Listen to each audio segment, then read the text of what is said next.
You should study, তোমার পড়াশোনা করা উচিত।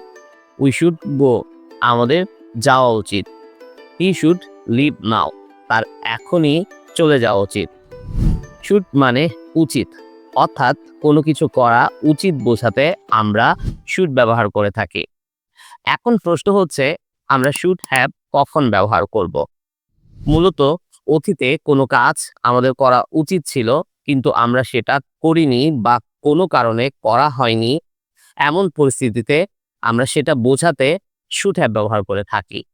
এই ধরুন, you should have come earlier, তোমার আগে আসা উচিত ছিল।